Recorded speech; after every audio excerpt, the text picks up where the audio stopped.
মঙ্গলসূত্র, এই সিঁদুর সব বীর তোমাকে পরিয়েছে মা।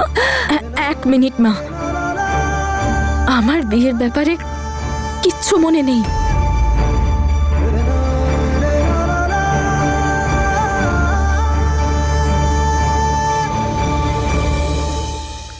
আর যখন আমি নিজের মধ্যেই ছিলাম না, যখন আমি জানতামই না আমি কে, আমি কি, তখন তখন এই বিয়েটা কি করে হতে পারে?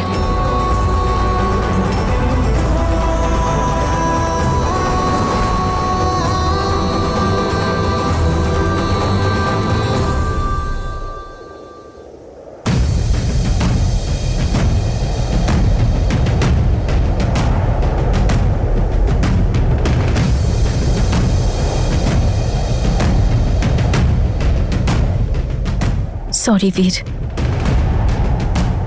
কিন্তু এই বিয়েটা আমি মানতে পারছি না।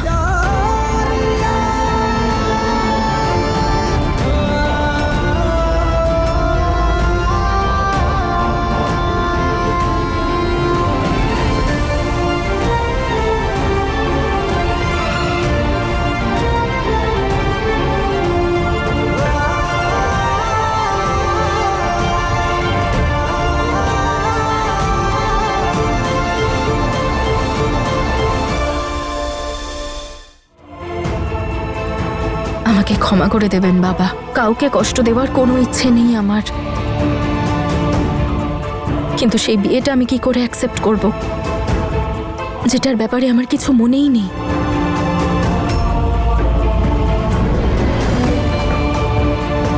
কারণ যে বিয়েটার ব্যাপারে আমার মনে আছে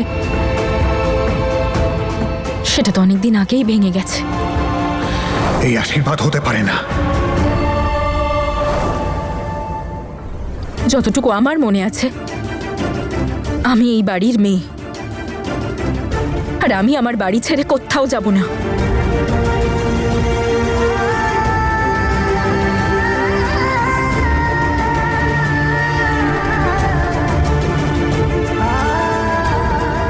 সরি বীর,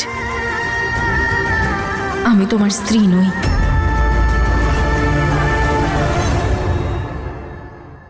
নাও বোঝো, যখন অসুস্থ ছিল তখনও আমাদেরকে বিরক্ত করে ছেড়ে দিয়েছিল, আর এখন ঠিক হয়ে গেছে, এখন আরেক সমস্যার কথা বলছে। একদম ঠিক বলেছিল জেসমিন, যদি এই মেয়েটার জ্ঞান ফিরে আসে তাহলে এই বিয়েটা এমনিতেও হবে না। দিদি, আমার তো মনে হচ্ছে ও সব জেনে শুনেই করছে, প্রতিশোধ নিচ্ছে না তো?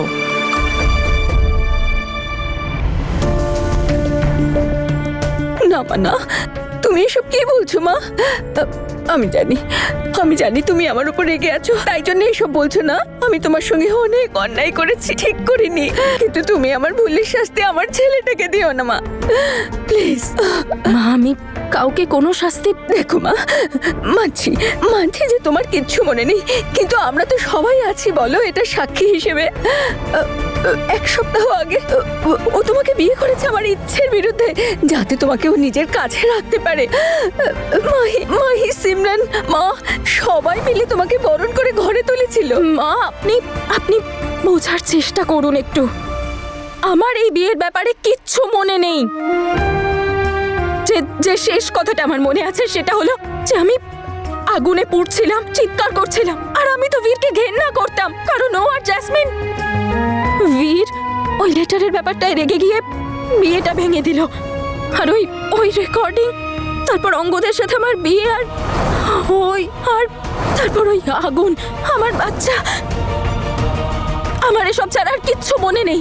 এই বিয়েটা আমার কাছে মিথ্যে, আর এটাই আমার কাছে একমাত্র সত্যি।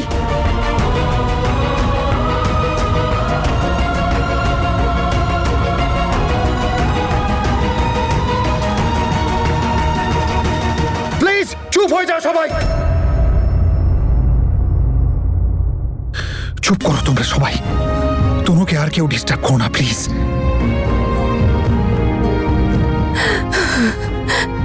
ঠিক আছে বাবা, কিচ্ছু বলছি না, তুই বোঝা ওকে। এটা কি করে হবে? তোদের তো বিয়ে হয়ে গেছে। মা প্লিজ। দেখ বাবা, তুই যদি বোঝাস না, ও বুঝে যাবে। ওকে বাড়ি নিয়ে চল, আমি সব আগের মতন করে দেব, সব ঠিক করে দেবো। মা প্লিজ প্লিজ, যদি তনুর মনে না থাকে আর এই বিয়েটাকে বিয়ে না ভাবে তাহলে কোনো ব্যাপার না।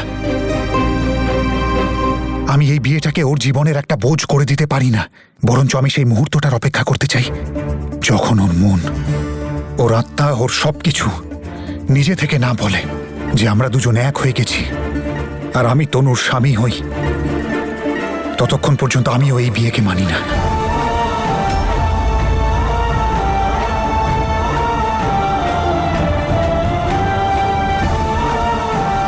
আমার জন্য আমার ভালোবাসা, আমার সম্পর্ক একটা প্রার্থনা। আর আমি তোমাদেরকে আগেও বলেছিলাম যে আমি শুধু এই সম্পর্কটাকে নাম দেওয়ার জন্য বিয়ে করছি, তা না হলে তনুর আর আমার মনের ডোর তো অনেক আগেই বাঁধা হয়ে গেছে, যেটা বিয়ের বন্ধনের অনেক ঊর্ধ্বে। যদি তনুও আমাকে ভালোবাসে তাহলেও ঠিক একদিন এই সম্পর্কটাকে অ্যাকসেপ্ট করবে। আর ততক্ষণ আমি অপেক্ষা করব, 7 জন্ম আমাকে অপেক্ষা করতে হলেও।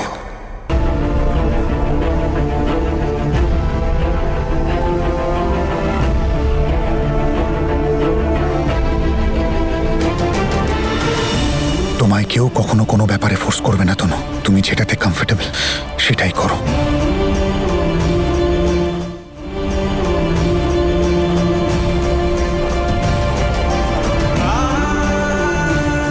এই মঙ্গলসূত্রটা আমি তোমার সম্পদ হিসেবে নিজের বুকের কাছে বেঁধে রাখবো।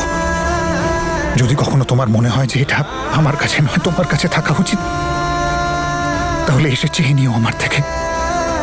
আর যদি সেই মুহূর্ত কখনো না আসে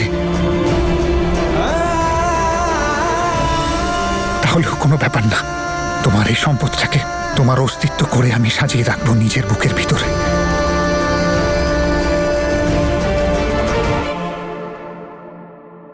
তুমি আপাতত শুধু খুশি থাকো, মন খুলে বাঁচো, তুমি নিজেকে খুঁজে পাও। আমরা সবাই মিস করেছি ওকে, হয়তো তুমিও করেছো। আমার পরিবার সব সময় তোমার ছিল আর তোমারই থাকবে, তাই তো বাবা?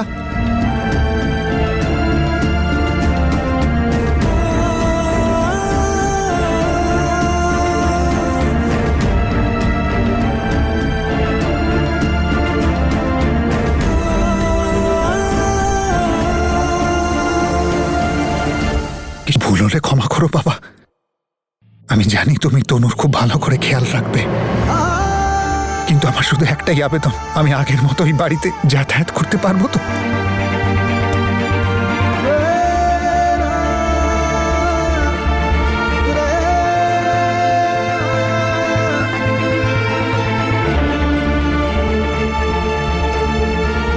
We are best friends, right?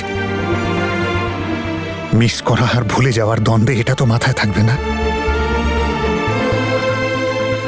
ব্যাস, আমার আর কিচ্ছু দরকার নেই।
জেসমিন, তুই এখানে?